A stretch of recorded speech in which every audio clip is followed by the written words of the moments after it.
Hello, children. Today we will do the story All Summer in a Day, which is another very important story of ICC Class 10. This is actually a science fiction short story by an American writer, Ray Douglas Bradbury, and it was published in March 1954 in the issue of the magazine of fantasy and science fiction. The theme of the All Summer in a Day is actually jealousy. We believe this because out of all the kids in this class, the main protagonist is the only one who remembers that the sun was like from when she used to live on the earth until she was 4. Keeping in mind they are all the 9-year-old and how the jealousy prevails among the children, how she was trapped, and finally what happens. This is how the story proceeds. So Margaret, who is the main protagonist of the story, how she feels and how she longs to see the sun again because she remembers, but William, who is the bully, how he restricts her from seeing the sun just out of jealousy. Again, what is the irony in this story is man versus man. William has a conflict with Margaret, as we will see, and mostly because he's just jealous of her having memories of earth. In All Summer's Days, the author creates actually a situational irony. Now, what is situational irony? Situational irony is when something opposite of what you think will happen actually happens.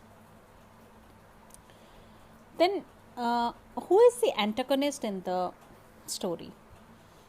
Actually, William is the main bully and the character who might to be said to be embodying the feelings of the rest of the children and one who goads on them, and hence he can be regarded as the antagonist.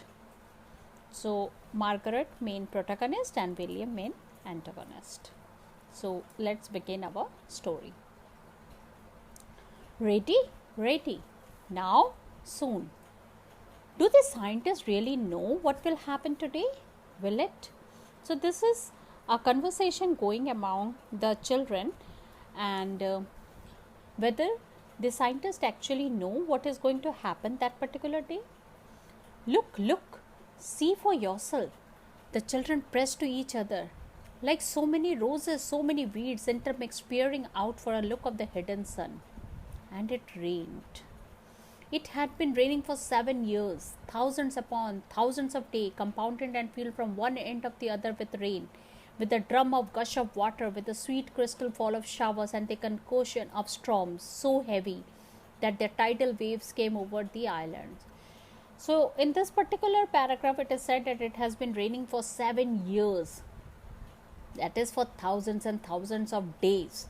And continuously, because of the rain, the gush of water is in continuation, and the sweet crystal fall of showers are continuing. There is a continuous storm.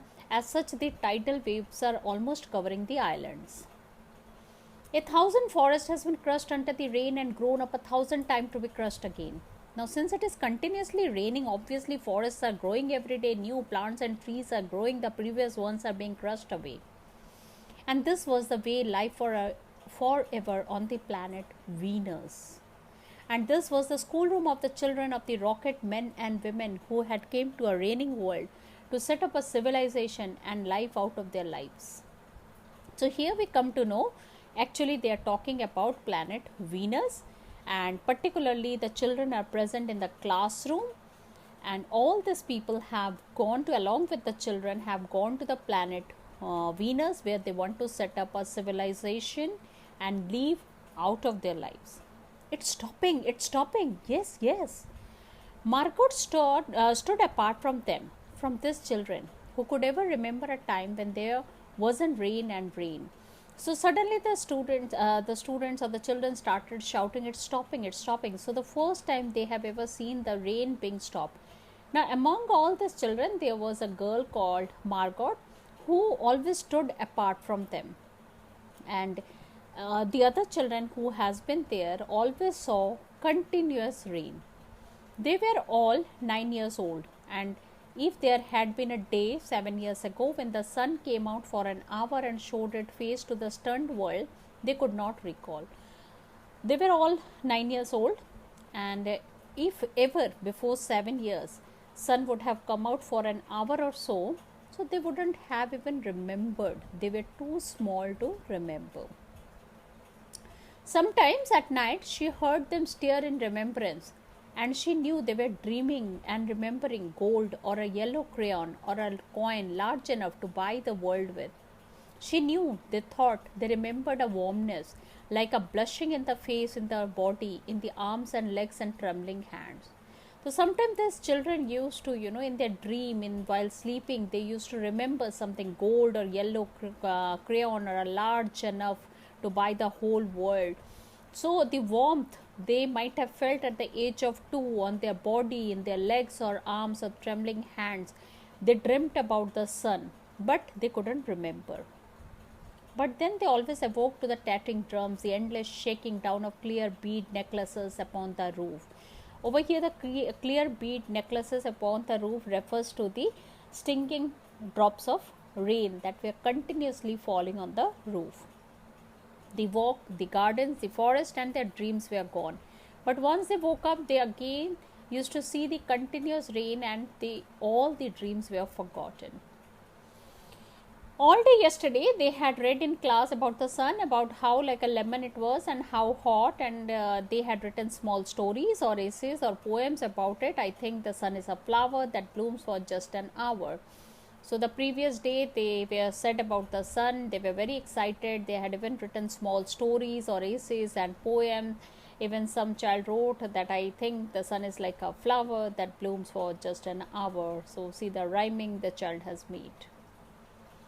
That was Margot's poem, read in a quiet voice in the still classroom while the rain was falling outside.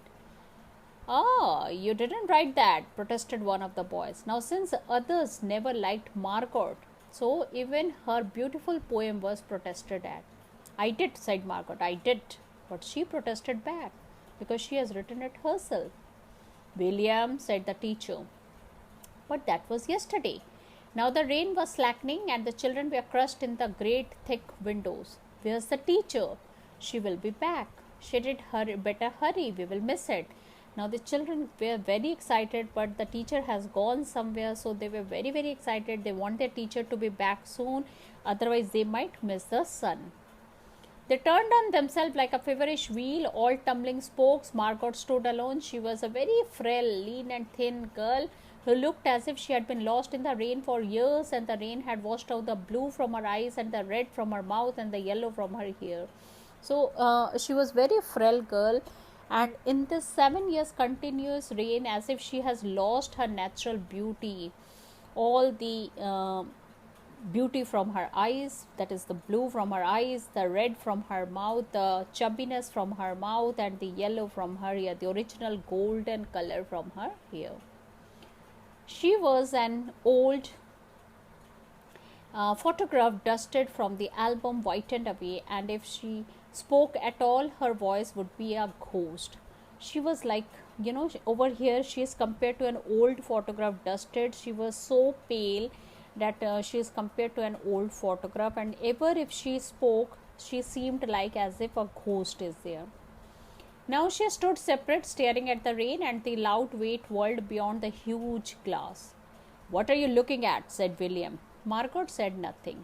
"Speak when you are spoken to." So as we have said earlier also, so William is the bully boy over there. He always tries to bully Margot, and as such he is doing the same thing again with her. He gave her a show, but she did not move. Rather, she let herself be moved only by him and nothing else. They edged away from her, they would not look at her. She felt them go away, and this was because she would play no games with them in the echoing tunnels of the underground city. So none of the child used to be friendly with Margot, and this was because Margot tried to leave all alone. She never tried to play any games with them in the underground city. If they tagged her and ran, she would she stood blinking after them and did not follow. If ever the other children tagged her and ran, she never moved only, she never followed them. When the class sang songs about happiness and life and games, her lips barely moved because she seemed to be very depressed. Only when they sang about the sun and summer did her lips move as she watched the drenched window. But when the children sang about sun and summer, then her lips used to move and she used to look out of the window. And then, of course, the biggest crime of all was that she had come from only 5 years ago from the earth, and she remembered the sun and the way the sun was and the sky was when she was 4 in OU. And above all, the biggest crime of Margot was she has come just 5 years ago on planet Venus, and she remembered many things that were prevailing or that are prevailing on the earth. And above all, she remembered the sun. And they had been on Venus all their lives, and they had been only 2 years old when last the sun came out, and had long since forgotten the color and heat of it and the way it really was. But Margot remembered. On the other hand, all other children either haven't seen the sun, or if ever they have seen, they were so small that they don't even remember how the sun looked like.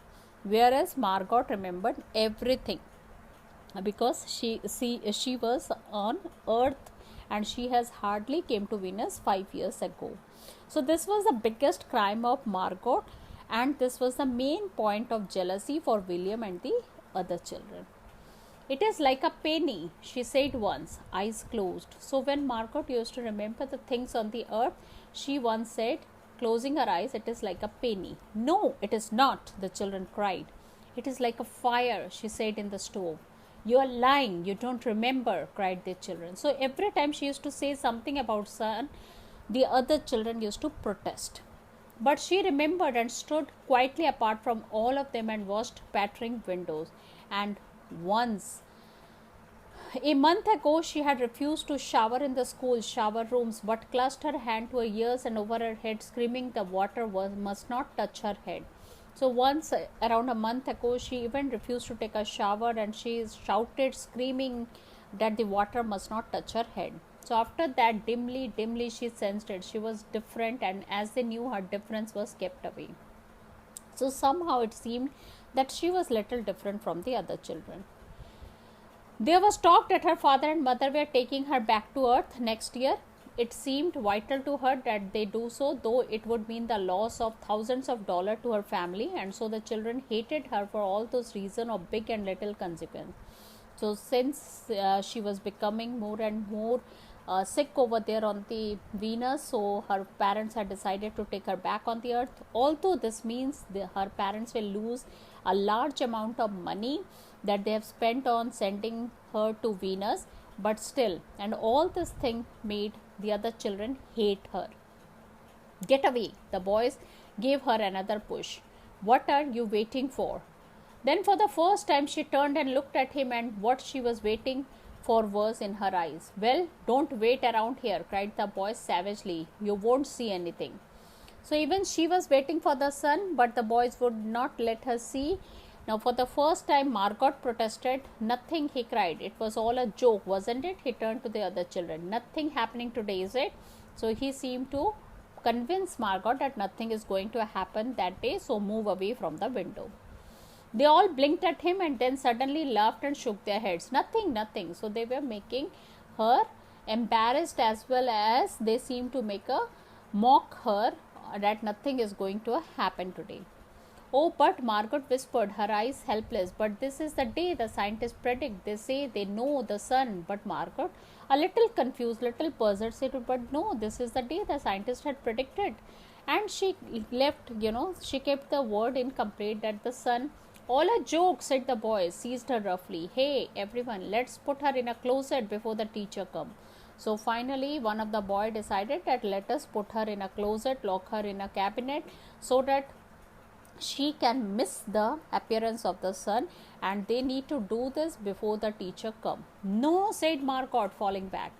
They searched about her, caught her up and bore her, protesting and then pleading and then crying, back into a tunnel, a room, a closet, where they slammed and locked the door. They stood looking at the door and saw it trembling from her beating and throwing herself against it.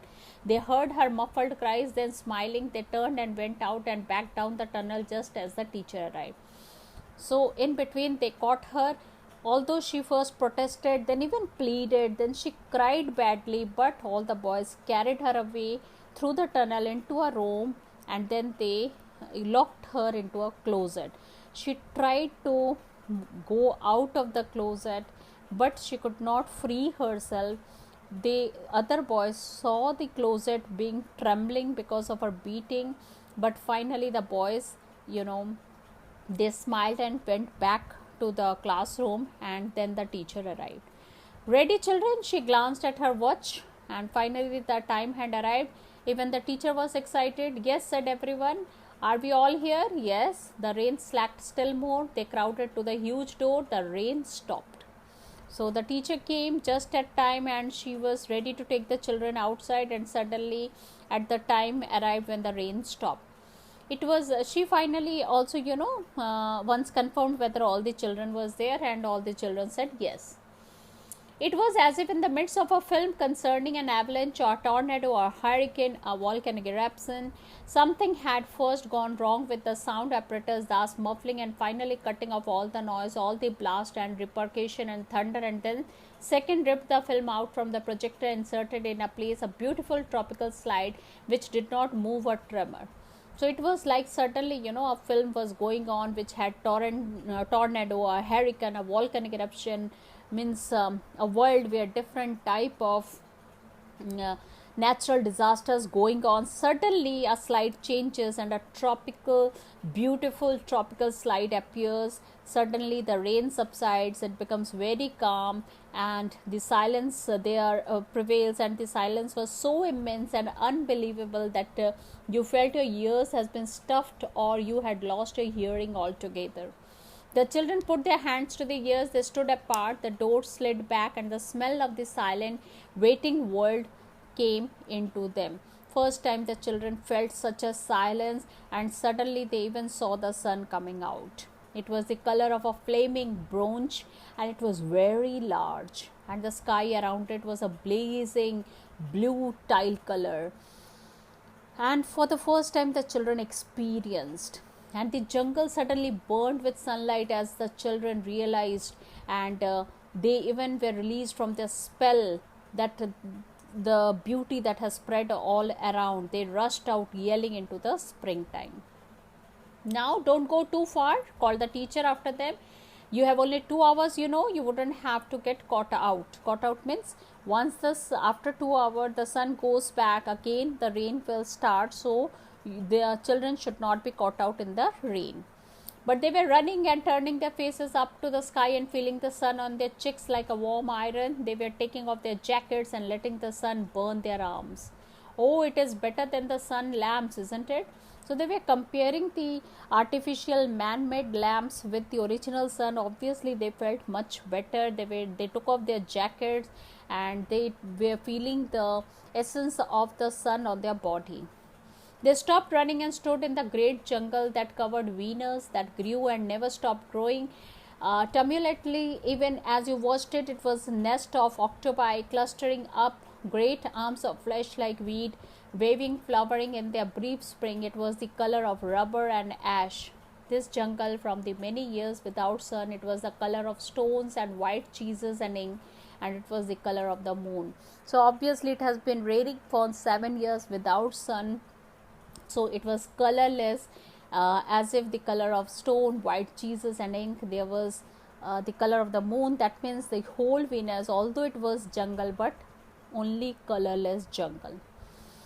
The children lay out laughing on the jungle mattresses, and heard it sigh and squeak under its resilient and alive. They ran among the trees, they slipped and fell, they pushed each other, They played hide and seek and tag, but most of them they squinted at the sun until the tears ran down their faces. They put their hands up to their yellowness and that amazing blueness, and they breathed of the fresh air and listened to the silence which suspended them in the blessed sea of no sound and no motion. For the first time in the 7 years, the sound of the rain has stopped, the sound of the storm has stopped, and first time silence prevailed around them. They looked at everything and shivered everything. Then, wildly like animals escaped from the cave, they ran and ran in shouting circles. They ran for an hour and did not stop running. Over here, in this paragraph, overall, the author has described how the children enjoyed the beauty of the nature along with the sun. Without sun, the nature cannot have its natural beauty. Even although there were lots and lots of tree, but those tree did not bear the true colors. And then in the midst of their running, one of the girls wailed. Everyone stopped. The girl standing in the open held out her hand. "Oh, look, look," she said, trembling. Now what happened? Why was she so distressed? They came slowly to look at her opening palm. It were in the center of it, cupped and huge, was a single raindrop. So it was time for the sun to go, and rain started again. She began to cry, looking at it. They glanced quietly at the sun. Oh, oh, so the sun was about to go. So they felt really bad about it. A few cold drops fell on their noses and their cheeks and their mouth. The sun was about to fade. So the sun faded behind a stare of mist. A wind blew cold around them. They turned and started to walk back towards the underground houses, their hands at their sides, their smiles vanishing away. So once the sun faded away, their smiles also faded away. They knew that again, they don't know whether after how many years the sun will appear again, maybe again after 7 years. A boom of thunder startled them, and like leaves before a new hurricane, they tumbled upon each other and ran, because once again a new storm started and they had to rush to the underground houses. Lightning struck some 10 miles away, 5 miles away, a mile, a half mile. So the sky darkened into midnight in a flash. They stood in the doorway of the underground for a moment until it was raining hard. So they reached back and it started raining very hard outside. Then they closed the door and heard the gigantic sound of the rain falling in the tons and avalanches everywhere and forever. So once again that heavy sound started coming. Will it be 7 more years? Yes, 7. Then one of them gave a little cry. Margot? What? Now one of them remembered, what about Margot? Where is she?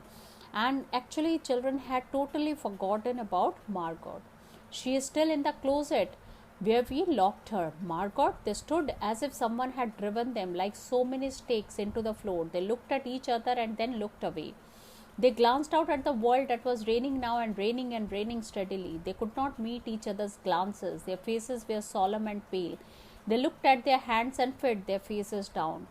Now, when they could not look at each other, they were trying to avoid each other's glances. That means they had a guilt feeling into them, that they had enjoyed the sun, they were outside, but they could not let Margot enjoy that.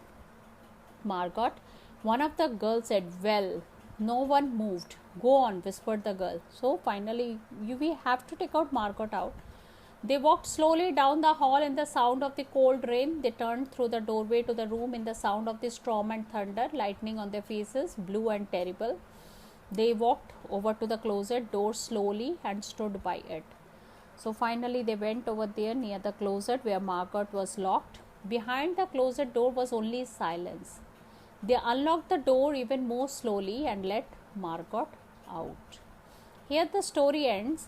And again, this is one of the type of open-end story. We don't know what happened to what happened to Margot, but the main highlight of the story is jealousy, and that is irony also of the story, and situational irony. How out of jealousy these kids did not let Margot enjoy this simple joy of seeing the sun, joy of enjoying the warmth of sun. And in a way, this selfish nature of human beings, we human beings, are restricting us from enjoying ourselves also, and rather being human also. Thank you.